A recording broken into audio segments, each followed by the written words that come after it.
Wahai orang-orang yang beriman, bertakwalah kalian kepada Allah dengan sebenar-benarnya takwa, dan janganlah kamu mati kecuali dalam keadaan beragama Islam. Ayat ini tiap Jumat dibacakan khatib. Dek nasa katok baju mae kode na baca pakate. Tidak sah khutbah Jumat kalau khatib tidak membaca ayat ini. Jangan kamu mati kecuali dalam keadaan beragama Islam. Ayat ini seolah-olah mengingatkan kepada kita, wahai Das'ad, kau lahir dalam keadaan agama Islam, kau hitan dalam keadaan Islam, kau nikah pakai tradisi Islam, kau nikah pakai syariat Islam, tapi belum tentu kau mati dalam keadaan Islam. Allah ingin ingatkan kepada kita, hati-hati kalian orang Islam, kamu mengaku Islam tapi belum tentu matimu Islam.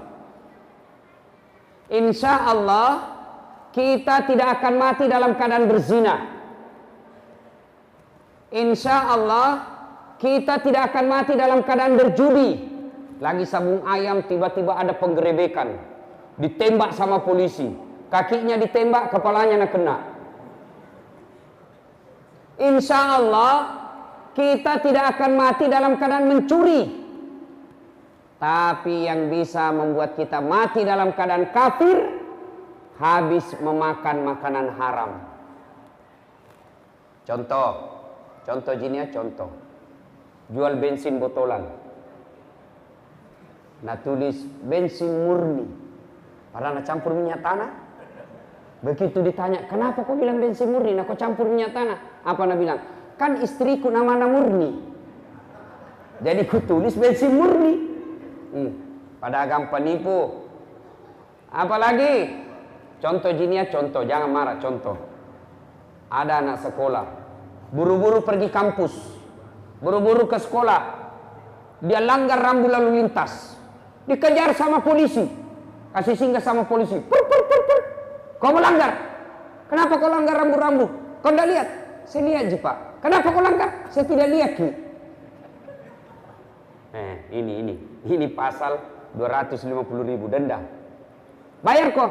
Nah bilang ini anak SMP deh. Tidak ada uangku Pak. Ini 50.000 Ji. Coba buka dompetmu. 50 Ji Pak. Sini 40. Ambil mako 10.000. Pacet om. Polisi ambil anak sekolah. Masa ada begitu toh? Biasa ada begitu. Sudah, dia pergi makan coto. Makan coto lah dari uang itu tadi yang rahasia di jalan. Pas keluar makan coto, disambar kena sempoyongan. Kenapa? Dia makan coto 248. 2 mangkok coto 48 ketupat. Kenapa? Ketupat ada gratis. Pas tabrak motor, mati. Mati kafir ini orang. Kenapa? Ada barang haram dalam perutnya. Siapa lagi? Contoh jinia, contoh ji. Jangan marah, contoh. Anak muda, anak gaul, beli lempox. Pernah saya baca di koran. Ada juga saya beredar di medsos. Di Berau. Didapat itu anak sekolah mah pox. Lempox. Nah campur lentikus. Ilaha ilah. Dongo nutu. Kenapa lemkor? Sedikit lagi dah campur lem Korea. Campur mako lem Korea dan tidak bisa membuka bibirmu.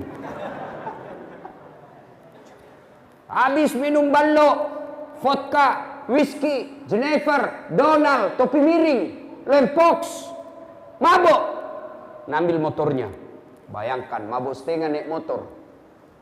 Dia listrik nak kira aspal. Pak, mati. Mati kafir kau cilaka. Ada khamar dalam perutnya. Siapa lagi? Pedagang. Ada pedagang di sini? Penjual kain atau penjual ikan.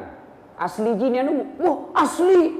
Berapa harganya? 100.000. Deh kurang-kurangi. Itu lagi 100.000 nak aku kasih kau modal. Karena sama-sama ke orang Bugis. Padahal sudah ada untungnya 30.000. Dia bilang modal. Begitu dia bilang modal pada sudah ada untung, 30.000-nya atar riba, menipu pembeli, haram. Maka hati-hati kita yang suka makan barang haram. Itulah sebabnya Allah selalu ingatkan kita, wala tamutunna, dan jangan kamu mati illa kecuali wa antum muslimun, dalam keadaan beragama Islam. Wa qala idzan, Allah kemudian berfirman, bismillahirrahmanirrahim, ya ayyuhalladzina amanu dukhulu fis-silmi kaffatan wa la tattabi'u khutuwatis syaitan innahu lakum adu mubin. Wahai orang-orang yang beriman, masuklah engkau ke dalam Islam secara sempurna. Jangan Islam pencitraan, jangan Islam karena mau pilih caleg. Hati-hati, banyak sekarang caleg penampilan langsung kala-kala ustaz. Deh, songkoknya rapi, pakai gamis, pakai serban, pegang tasbih, pasang foto, kalah penampilan ustaz. Begitu disuruh mengaji tidak nak tahu. Ini Islam pencitraan. Kata Allah, jangan kau Islam seperti itu. Wala tattabi'u khutuwatis syaitan, dan janganlah engkau ikuti langkah-langkah setan, karena sesungguhnya setan itu musuh yang nyata bagi kalian. Ibu bapak, saya tanya ibu-ibu, ini dia yang di belakang ibu-ibu, kira-kira di masjid ini ada setan apa enggak nih? Ada setan apa tidak ibu? Bapak-bapak, ada setan? Ada.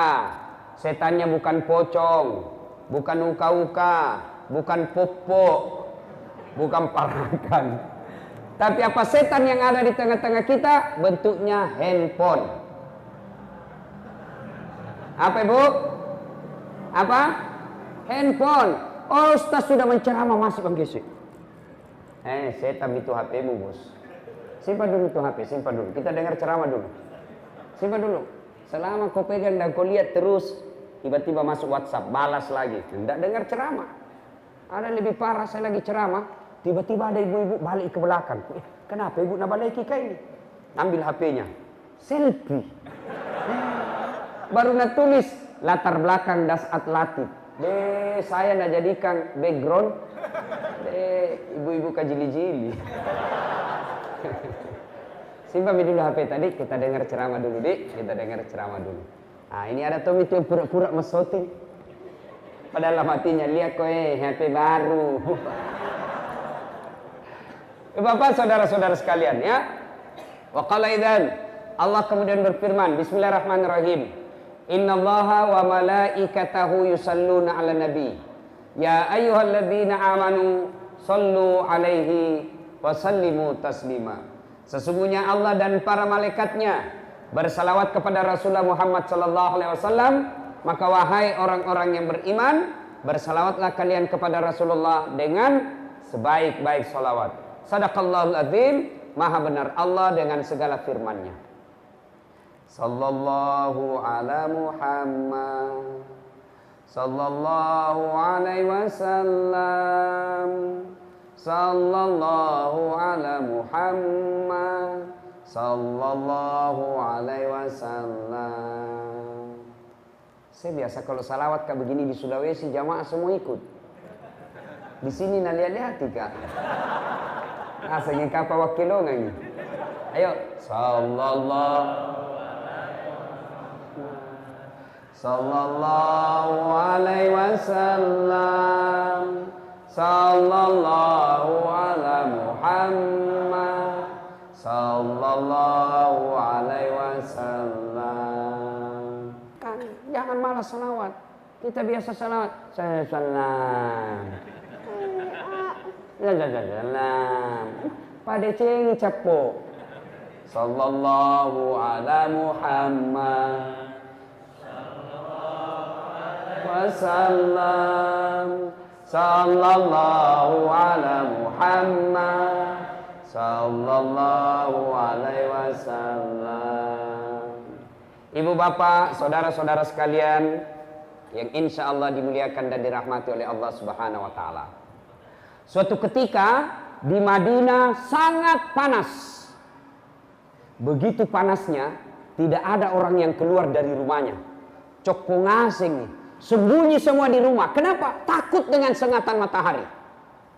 Dalam keadaan panas itu, tiba-tiba keluar rumah seorang manusia, berlari-lari kecil, lari dia. Kenapa? Takut kena matahari. menuju ke masjid. Siapa dia? Tak lain adalah Abu Bakar Siddiq. Datang ke masjid. Selang beberapa saat, keluar rumah lagi seorang manusia, juga berlari-lari kecil. Kenapa? Dia takut sengatan matahari, maka dia lari supaya tidak lama kena matahari. Lari kemana? Juga ke masjid. Tak lain adalah Umar bin Khattab. Sampai di masjid, Umar berkata, "Assalamualaikum warahmatullahi wabarakatuh ya Abu Bakar." Abu Bakar menjawab, "Waalaikumsalam warahmatullahi wabarakatuh ya Umar." Umar bertanya, Abu Bakar, siang-siang begini tidak biasanya kau di masjid. Kenapa kau ada di masjid ini? Abu Bakar berkata, "Saya lapar di rumah, saya panas di rumah, maka saya datang di masjid. Daripada saya cuma lapar dan panas di rumah, mending saya datang di masjid, lapar, panas, dapat pahala." Begitu? Ya. Lalu Abu Bakar balik bertanya, kau juga Umar? Kenapa kau ada di masjid? Tidak biasanya siang-siang begini kau di masjid. Ada apa gerangan? Umar menjawab, sama dong. Saya juga panas kak. Maluku toh kak? Maka saya datang di sini. Akhirnya dua manusia pilihan ini, Abu Bakar Siddiq, Umar bin Khattab, melanjutkan zikirnya di masjid. Selang beberapa saat, keluar rumah seorang manusia. Tidak lari, dia jalan santai saja. Kemana beliau jalan, di situ ada awan melindunginya. Beliau ke kanan, awan juga ke kanan. Beliau ke kiri, awan juga ke kiri. Tidak pernah disentuh matahari secara langsung. Kenapa? Allah melindunginya dari sengatan matahari melalui awan. Dia tak lain adalah Muhammad sallallahu alaihi wasallam. Sampai Nabi di masjid. Assalamualaikum warahmatullahi wabarakatuh. Wahai saudaraku, ini salamnya orang Islam. Salam yang sempurna. Ikhlas, sempurnakan ucapannya. Biasanya kita orang Islam, salamnya tidak ikhlas, tidak sempurna. Apa Jina bilang? Assalamualaikum, salam. Tapi kalau kita terima telepon, salam. Magako, yuk, salam. Apa itu bos?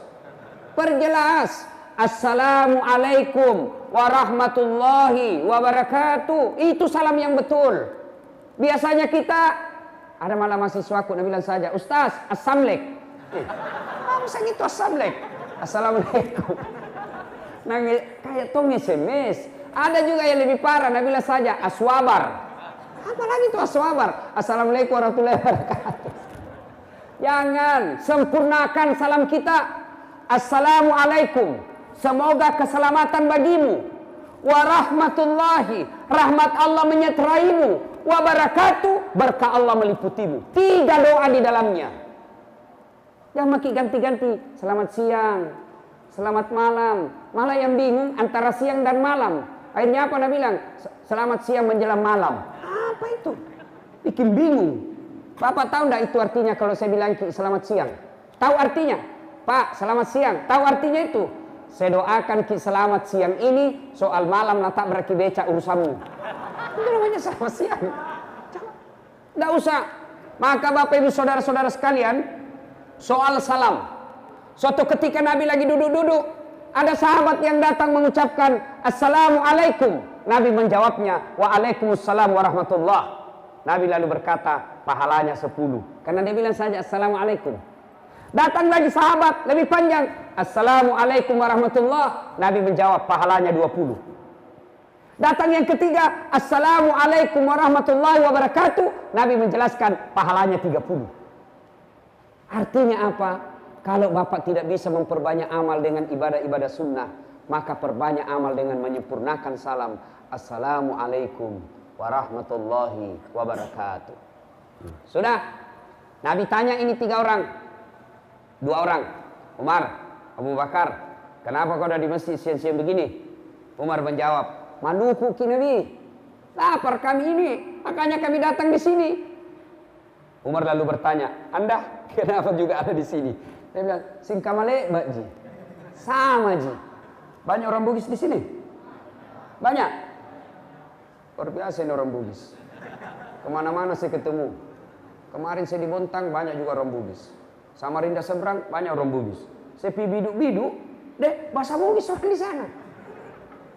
Saya pergi Malaysia, Sabah, Sarawak, banyak juga orang Bugis. Begitu saya masuk penjara, banyak juga orang Bugis.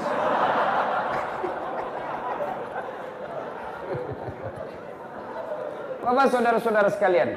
Nah, sudah. Ini orang Bugis jago ini, Pak. Tidak mau dikalah sama Udin. Pernah dengar Udin sedunia? Pernah? Udin sedunia. Orang Bugis punya ambok sedunia. Ambok yang banyak rezekinya namanya ambok dande.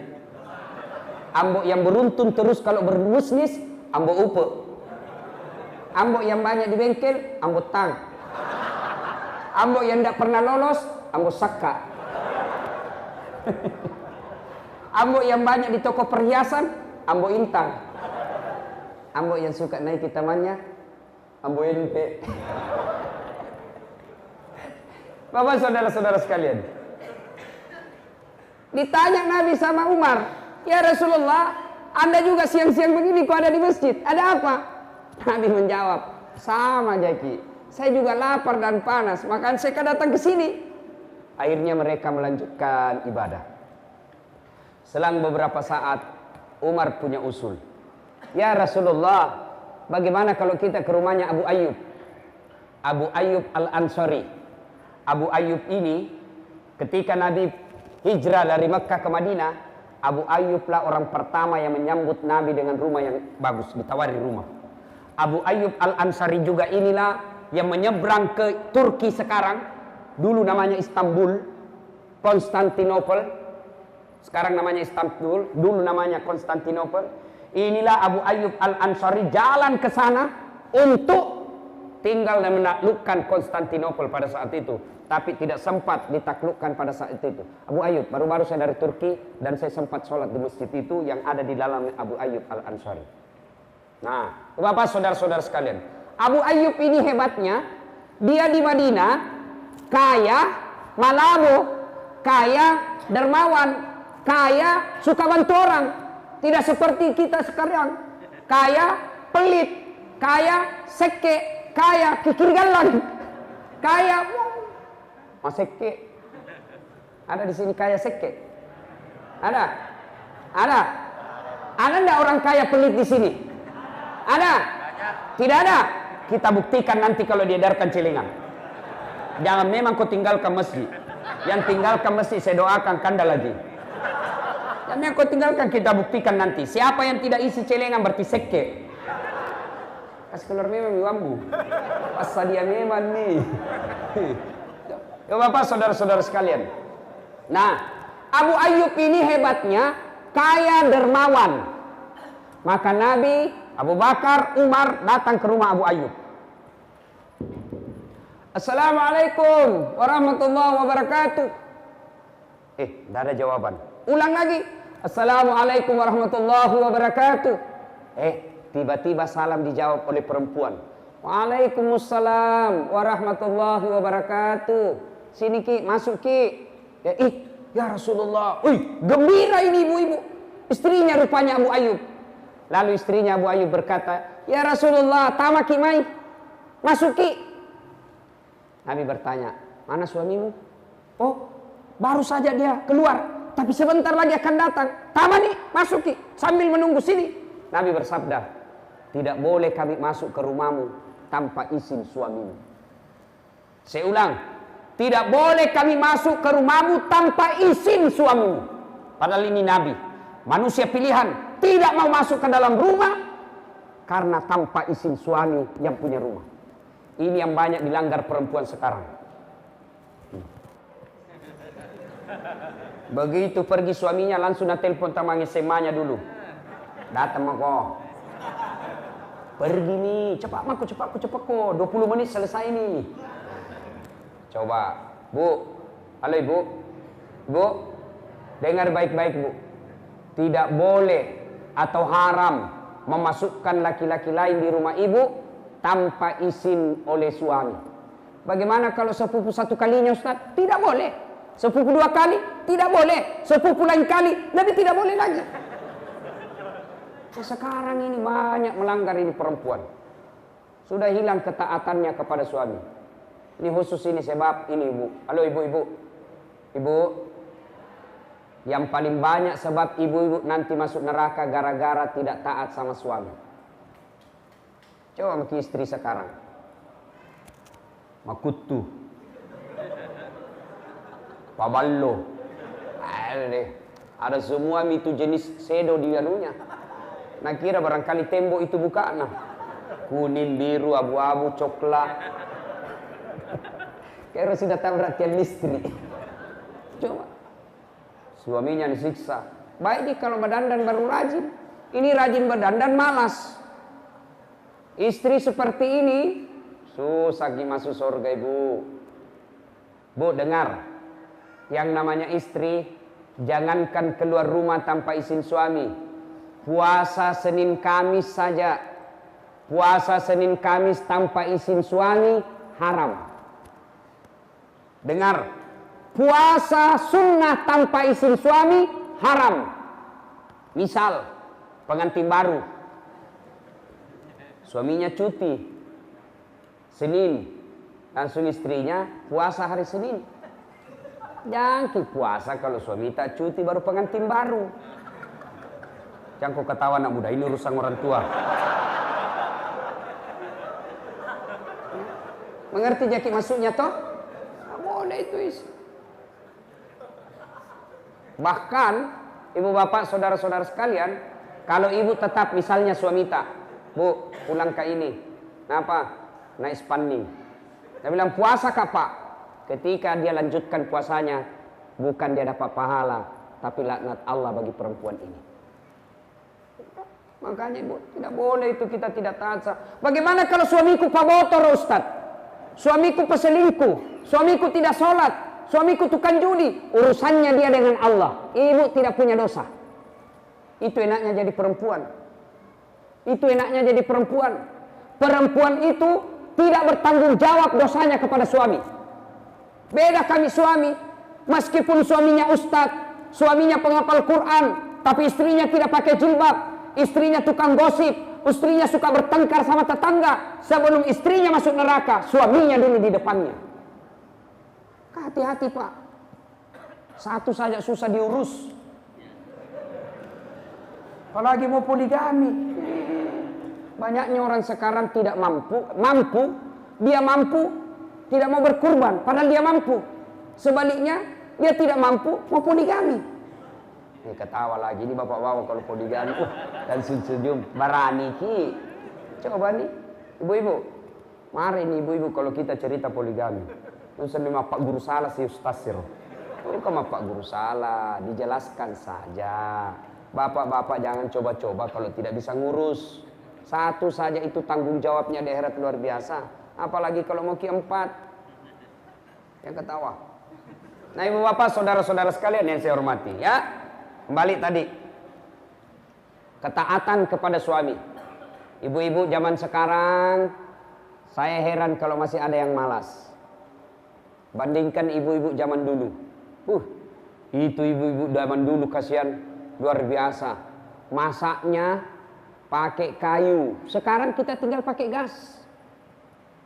Lampunya samperong. Ini anak-anak milenial tidak nak tahu ini. Itu yang lampu dikasih masuk baru ada kaca-kacanya. Dipakai belajar. Pas selesai belajar ada semua itu asap di sini dulu tak. Udah dapat semua dulu itu. Dulu. Nah bapak saudara-saudara sekalian. Nah akhirnya istri Abu Ayyub ini berkata, tajan nila keku cinampak minang kasih. Beberapa saat kemudian datang betul Abu Ayyub. Assalamualaikum warahmatullahi wabarakatuh Abu Ayyub. Gembira Abu Ayyub. Alhamdulillah, barakah, didatangi ulama, didatangi Nabi, didatangi sahabat Nabi. Ini luar biasa berkah bagi kami. Begini orang Islam, didatangi ulama, didatangi alim, didatangi orang baik agamanya senang. Biasanya kita kalau datang imam dari rumah tak, senang apa tidak? Kalau datang pengurus masjid ke rumah tak, senang apa tidak? Bengkok mukanya, apalagi kalau bawa mimap. Sumbangnya sih. Itu Rasulullah. Abu Ayyub didatangi oleh Nabi, gembira betul. Ini orang Islam, senang memuliakan ulama. Kita biasa kalau ulama, kita tidak muliakan. Kita lebih hormat sama artis daripada ulama. Kalau artis dia hormati, kalau bupati dia hormati, dia cium tangannya itu bupati, padahal baru 10 menit yang lalu tanda tangan korupsi. Kita cium lagi tangannya, batenan hormati bupati, Pak Camae. Tapi kalau ulama dia tidak hormati, padahal tidak ada mengatakan bupati pewaris para nabi. Tidak ada itu. Ulama, al-ulama'u warisatul anbiya. Ulama adalah pewaris para nabi. Termasuk itu imam-imam masjid. Kalau artis kita undang, Masya Allah, kasih pesawat, bisnis kelas, dijemput pakai mobil poreder, ada tentara polisi mengawal, kasih hotel bintang 5, pulang ceramah kasih 100 juta, sampai di Jakarta dia pakai berzina. Sekalinya Pak Imam kita butuhkan, nah kiringan nyoje, jemput Pu Imam kasihan naik di ojek, tidak ada lagi stang kaki naik itu ojek, tak gantung-gantung di kakinya di belakang. Hujan lagi, satu mantel diduai. Beginilah kita sampai midek cek depis tas, cek depi. Sampai lagi di rumah ndak ada kipas. Kepanasan lagi busa-busa kalepak ma barasanji. Sallallahu alaihi Muhammad. Oh, busa kalepak. Begitu selesai mau pulang, ma ilaha illallah. Apa? Nak kasih uang 25.000. Bonyok-bonyok. 25.000 1 jam barasanji.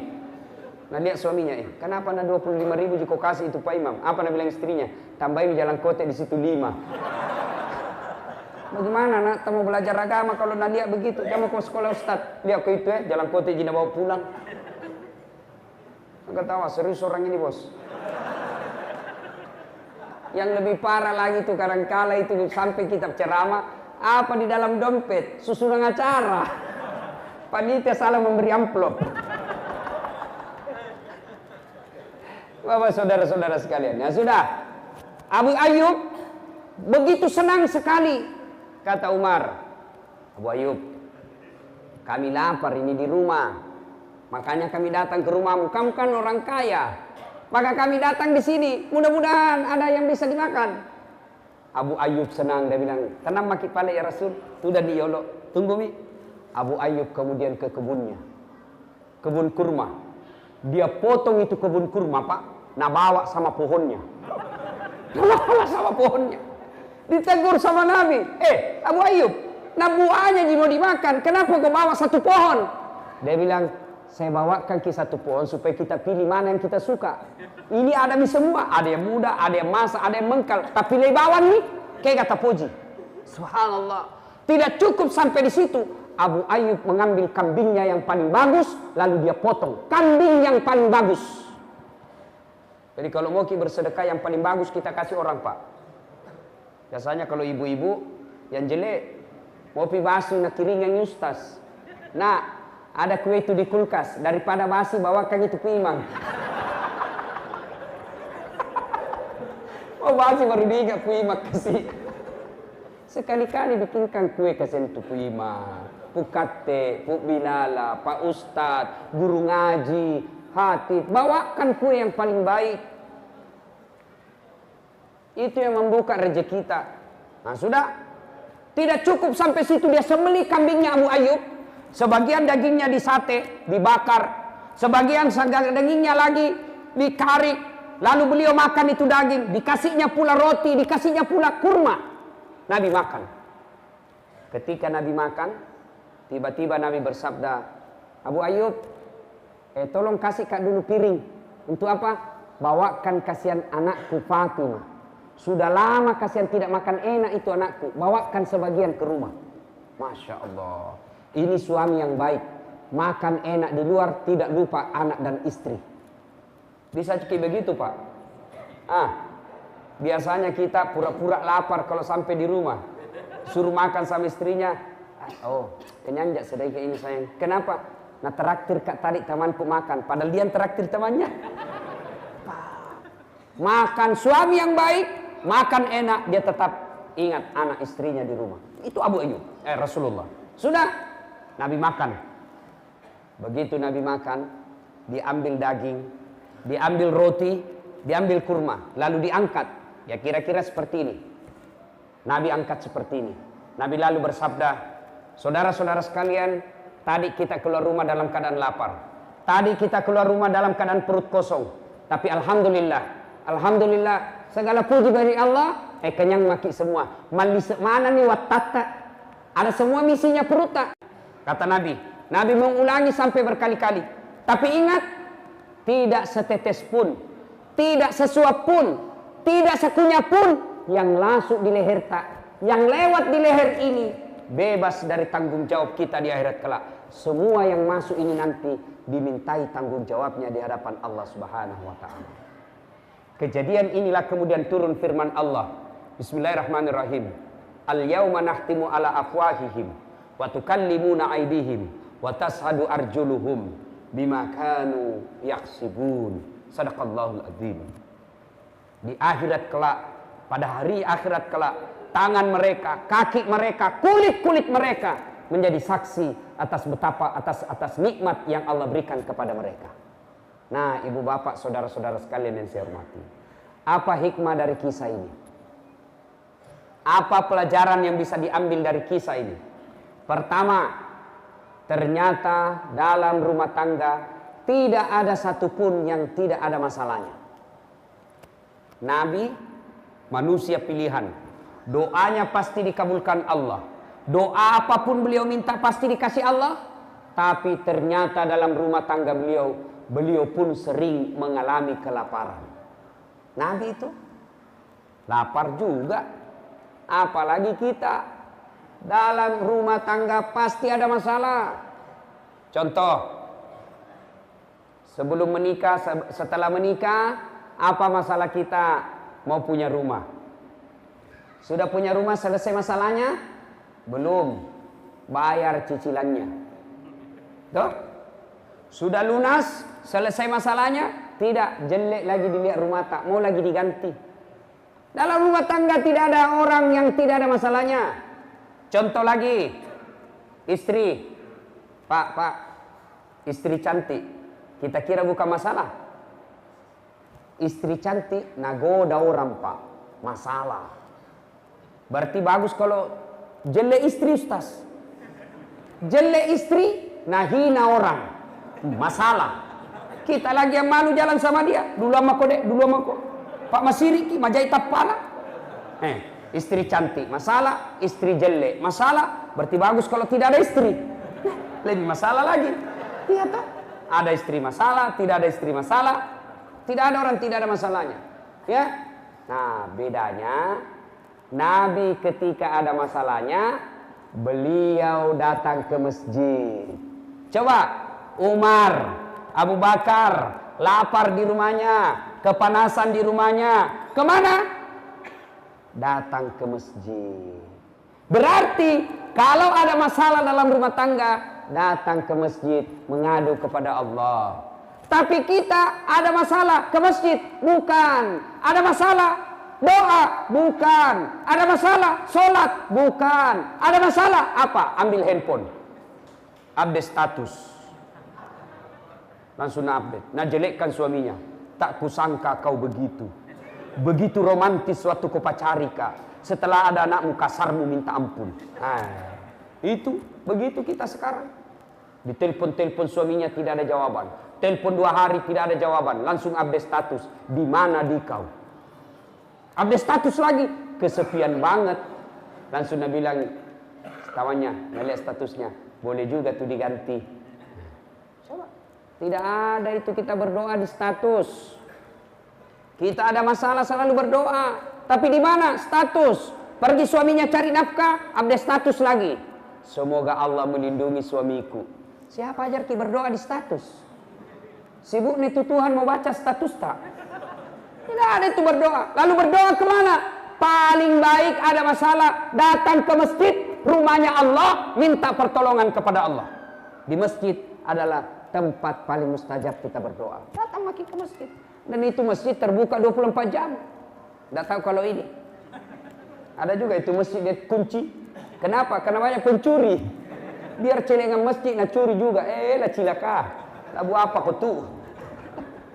Bapak saudara-saudara sekalian, hikmah pertama, tidak ada orang yang tidak ada masalahnya. Dan ketika ada masalah, datang ke masjid. Alhamdulillah ini masjid Pak selalu ramai. Alhamdulillah. Apalagi kalau subuh, penuh ini masjid Pak. Sampai di luar. Tidak ada di dalam.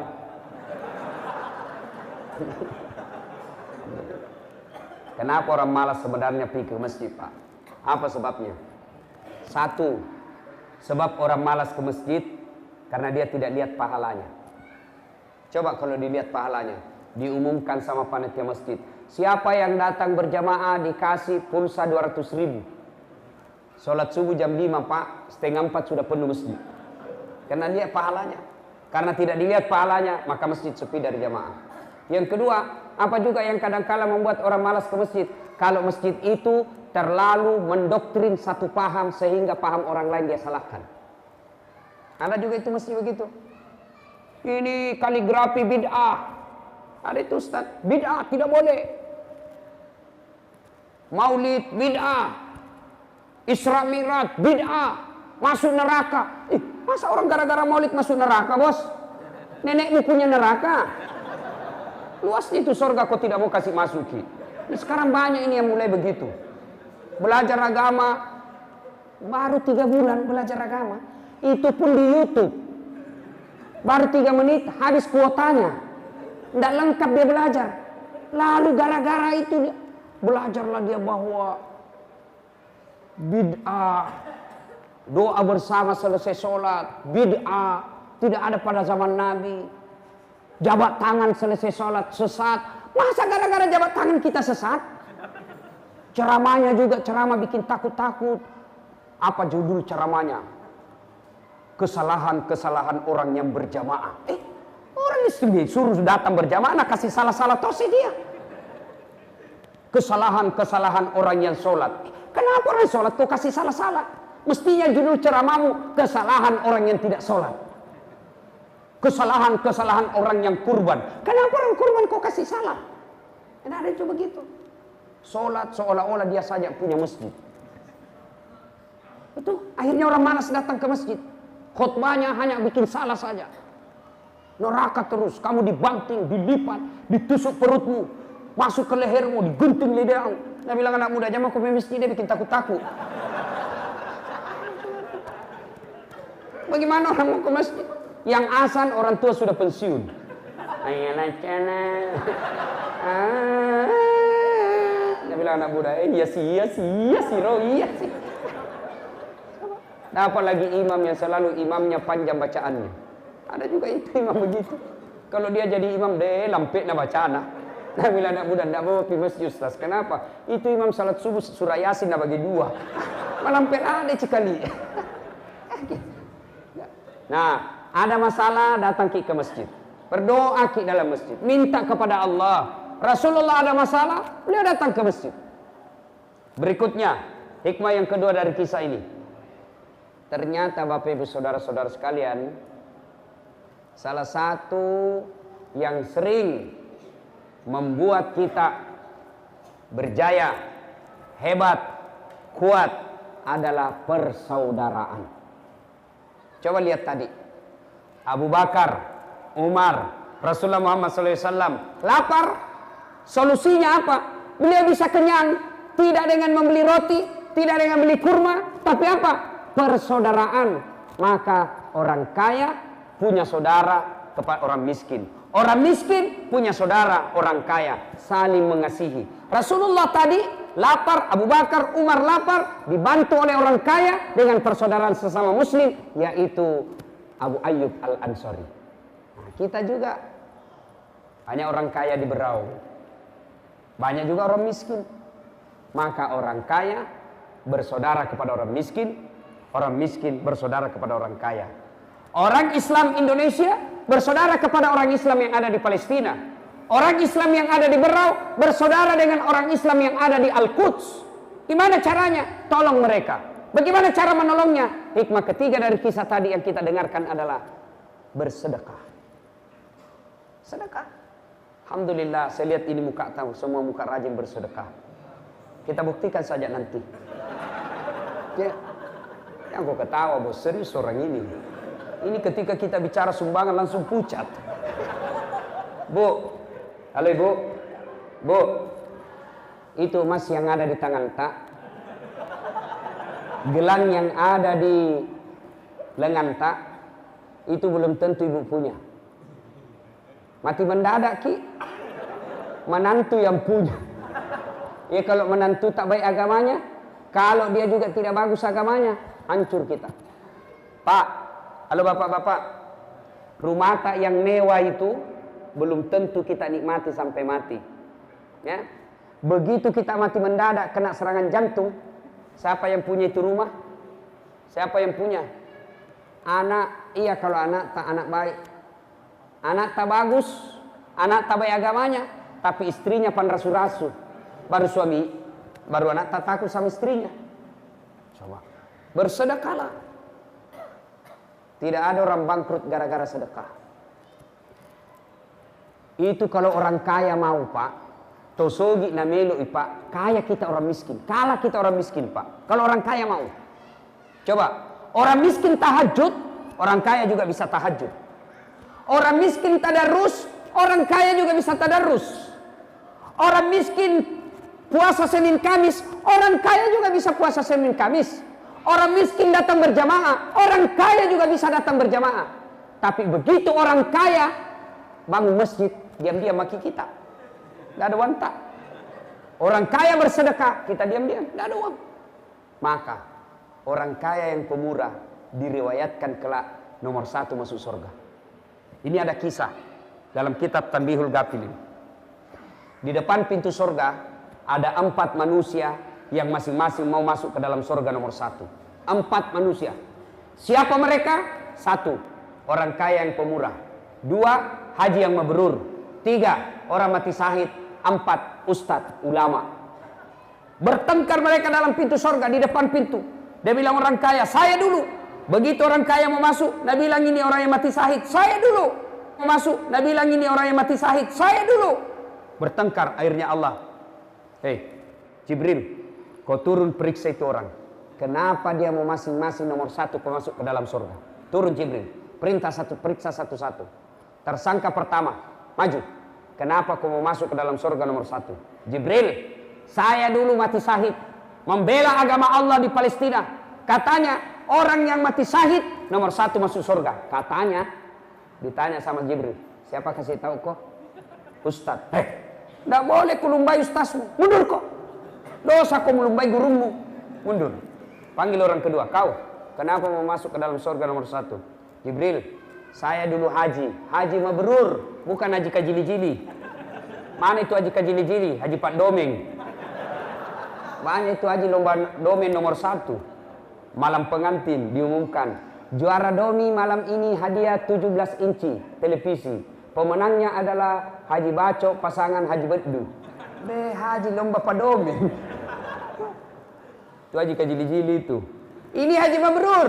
Katanya haji mabrur nomor 1 masuk surga. Katanya. Siapa kasih tahu kok? Ustadz. Nah, mundur kok. Tidak boleh kelumbai ustazmu. Panggil orang ketiga. Kamu. Kenapa mau masuk ke dalam surga nomor 1? Jibril. Saya dulu kaya kak. Alhamdulillah kekayaanku saya bantu orang miskin. Katanya orang kaya yang pemurah nomor 1 bedek masuk surga. Katanya, saya juga tidak tahu. Nabi bilang Jibril, siapa kasih tahu kok? Nabi bilang ustadz. Wih, sama, mundur kok. Tidak boleh kelumbai ustazmu. Mundur. Tanya orang keempat, kamu kenapa mau masuk ke dalam surga nomor 1? Nabi bilang, saya itu tadi ustaznya cerita ini tadi. Saya lah Ustaz Dasat. Oh, kau Dasat? Oh iya. Tapi balik masuk aku. Sudah saya. Tinggal beberapa langkah sampai masuk surga. Tiba-tiba astagfirullah. Kenapa lagi kau istighfar? Jibril, betul saya dakwai mereka. Betul saya nasihati mereka. Betul saya kasih tahu mereka. Tapi saya jadi ustadz karena ada orang kaya kasih saya uang beli buku. Saya jadi ustadz karena ada orang kaya bangun masjid tempat saya dakwah. Saya jadi ustadz karena ada orang kaya bangun sekolah tempat saya nuntut ilmu. Saya jadi ustadz karena jasa-jasanya ini orang kaya. Saya malu dahulu ini orang kaya. Biarlah orang kaya yang pemurah dulu masuk ke dalam surga. Akhirnya disepakati di akhirat orang kaya yang pemurah nomor 1 masuk ke dalam surga. Orang kaya yang pemurah. Orang kaya yang seke kikirgalla paku jambatan. Nomor 1 tonja kau masuk ke mana? Ke neraka. Pilih maki. Mana ciri-cirinya orang pelit? Orang pelit. Nah, ciri-ciri sudah Siti Najah, sudah sepantasnya, sudah sewajarnya berkurban, masih tidak mau. Mana buktinya orang mampu tapi dia tidak mau berkurban? Mana buktinya? Mana mereka? Siapa mereka? Bapak-bapak yang punya handphone harga 2 juta.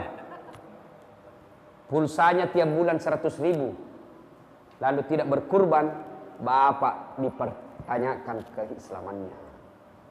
Handphone saja 2 juta. Kambing di sini berapa? Berapa satu kambing di sini? 3 juta. Coba. Handphone saja bapak beli 2 juta. Pulsa tiap bulan 100.000. Berarti berapa kita bapak punya? Lalu beli kambing tidak mampu. Siapa lagi mereka ini yang dikhawatirkan berperkara di akhirat nanti? Perokok. Ada perokok di sini? Ada? Tidak ada dalam masjid. Dengar kini yang perokok ya, dengar serius saya ini. Bapak lihat tayangan tadi orang-orang Palestina, ya. Bapak lihat siapa yang membunuh saudara-saudara kita. Saya malah pernah lihat itu di medsos. Anak-anak di baris usia belasan tahun, kira-kira usia 8 tahun, 9 tahun, 11 tahun. Diikat di tiang-tiang seperti ini. Diikat tangannya, lalu datang tentara Israel, dia gerek semua lehernya.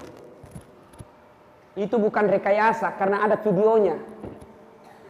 Siapa yang lakukan? Orang Yahudi kepada orang Islam. Bapak tahu orang Islam yang ada sekarang di Al-Quds, yang ada di situ tinggal 100.000 orang. 100.000 orang saja lagi. Semua sudah keluar, tidak tahan disiksa.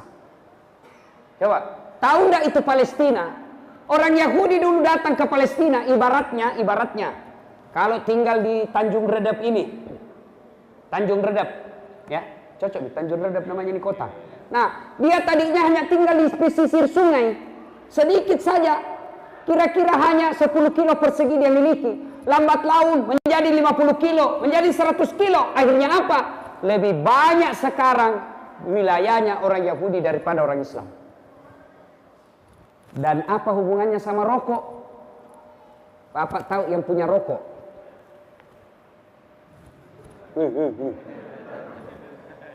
Tahu siapa yang punya itu rokok sekarang, Pak? Pabrik rokok yang punya sekarang Yahudi. Dan orang Yahudi itu, Pak, setiap ada penghasilannya 20% dia kirim ke negaranya untuk membangun negaranya, beli mobil, beli senjata itu yang dipakai tembaki anak-anaknya orang Islam. Jadi bapak yang merokok, setiap kali bapak beli rokok 1 bungkus, itu bapak sumbang uang 20% untuk orang Yahudi. Berhenti kita merokok, Pak. Saya serius. Saya bilang, tidak jalan otakku kalau tidak merokok, kau Ustaz. Bale-bale kok. Buktinya, Ramadan jalan di otak tak. Tidak merokok kalau siang. Bagus gitu rokok sebenarnya Ustaz. Cocok. Saya sangat setuju itu rokok, Pak, tidak merusak. Tidak ada itu merusaknya itu rokok. Selama dia tidak ketemu api. Boleh nih. Yang penting jangan kasih ketemu api. Tidak merusak itu rokok. Yang penting jangan kasih api. Kalau dia sudah ketemu api, maka solangi. Orang perokok biasa juga saya lihat kurang kerjaan. Sandar-sandar. Itu jenis kerja 10 menit. Sekali-kali isap, kunyah. Jamara, Pak, ya, jamara ya. Yang perokok berdoa mulai malam ini, Pak.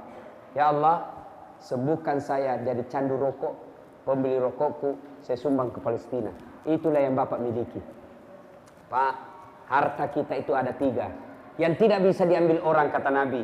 Telu bawang ya roh kita miliki. Apa? 1, yang habis kita makan. 2, yang telah kita sedekahkan di jalan agama Allah. 3, yang hancur kita pakai. Itu saja. Lain dari itu bukan kita punya. Dan percaya, Pak, tidak ada orang bangkrut gara-gara sedekah. Cari orang yang ada di Berau ini. Pernah kita dengar, Ustaz, itu yang di ujung pasar kaya sekali dulu itu. Itu yang besar rumahnya, kaya dulu itu. Tapi karena rajin sedekah bangkrut. Tidak ada toh? Yang bangkrut gara-gara apa? Selingkuh. Bukan poligami ya, selingkuh. Apa gara-gara bangkrut? Narkoba. Bangkrut gara-gara apa? Judi. Bangkrut gara-gara apa? Mabuk-mabuk. Tidak ada orang bangkrut bangun masjid. Dan percayalah Pak, orang kalau bersedekah diganti. Saya selalu yakin itu Pak. Coba. Percaya Pak. Kenapa kita miskin selama ini? Karena suka kita minta-minta. Kenapa kita miskin selama ini? Karena malas kita sedekah. Kalau saya bantu Islam Palestina, apa nanti besok dia makan anakku? Urusan Allah. Kenapa kita miskin? Karena kita selalu berpikir, bagaimana saya besok? Bagaimana saya bulan depan? Marah Allah. Macaipun Allah Ta'ala. Magai, Bapak tidak percaya Allah Maha Kaya. Keluarkan saja. Selama kita berjihad fisabilillah, tidak mungkin biarkan Tuhan miskin. Tidak mungkin. Kenapa kita miskin? Karena selalu kita berpikir, saya miskin, saya miskin, saya miskin. Nah kasih miskin ke Tuhan. Kenapa? Allah memang berfirman, Ana inda sanni abdi bi. Saya tergantung sangkanya hambaku. Kalau dia sangka kaya, kaya kok. Kalau dia sangka miskin, miskin kok. Ibrahim alaihissalam, ketika diperintah pergi dakwah, Ibrahim alaihissalam bertanya, ya Allah, siapa yang kasih makan anakku? Nika pandai anakku. Allah berfirman, saya Maha Kaya. Belah itu batu di depanmu. Dibelah batu. Apa yang keluar? Ulat. Tahu ulat? Tahu ulat? Bahasa Perancisnya oli. Dalam batu. Allah sampaikan kepada Ibrahim, kau lihat itu ulat. Tidak ada tangannya, tidak ada kakinya, tidak sarjana, bisa hidup dalam batu yang sangat keras. Siapa yang jamin rezekinya? Saya Tuhanmu yang Maha Kaya. Jangan kau cemas. Coba. Ibu-ibu, saya tanya ke adik-adik, saya tanya, pernah lihat cicak? Pernah lihat cicak? Apa namakan cicak? Apa? Apa namakan? Masuk akal enggak? Cicak enggak bisa terbang. Makan nyamuk yang bisa terbang. Bagaimana akalnya itu? Enggak masuk akal toh? Iya. Bagaimana caranya? Enggak masuk akal. Satu terbang, satu di dinding. Masih ingat lagu waktu kecil? Cicak-cicak di dinding, diam-diam merayap. Datang. Tidak dikatakan cicak lompat terbang. Tidak. Nah bilang apa? Cicak-cicak di dinding, diam-diam merayap. Datang. Datang itu nyamuk yang datang yang masuk ke mulutku. Coba. Allah yang perintah itu nyamuk masuk ke mulutnya cicak. Coba. Kenapa kita miskin Pak? Karena kita tidak mau bersedekah. Maka malam ini kalau Bapak mau kaya, sedekah Pak. Kalau ada uang tak jangan kasih pulang. Saya serius, jangan ketawa. Serius ini Pak, pasui Pak. Percaya ke Allah pasti ganti.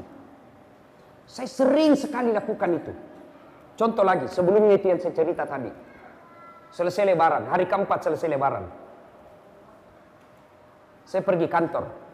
Tiba-tiba di depan kantor ada penjual ikan. Penjual ikan ini biasanya kan pakai motor nih sekarang, pakai sepeda paling tidak. Ini jalan kaki, gerobak. Ikan yang dia jual, busuk. Saya bilang, siapa mau beli ini? Saya panggil lah, daeng, saya kaki. Singgahlah dia. Siapa kate? Berapa harganya? Si bilangan nak. 100.000. Bungkus ki. Sudah ada bungkus. Ku kasih uang 100.000. Makasih mak. Tiap maki. Jangan maki kasih ke ikan. Bawa maki pulang kita makan sama keluarga tak. Sudah. Nah cium lah itu uang. Nah cium itu uang 100.000 sambil berdoa, ya Allah mudahkan rezekinya, puang ya, kasih panjang umurnya, murahkan rezekinya. Pergilah. Itu kira-kira jam 8 pagi. Jam 1 siang saya pergi ceramah di Hotel Clarion. Acaranya Pak Menteri Pertanian, Pak Amran Sulaiman. Sampai ceramah halal bihalal. Tidak ada Pak Menteri.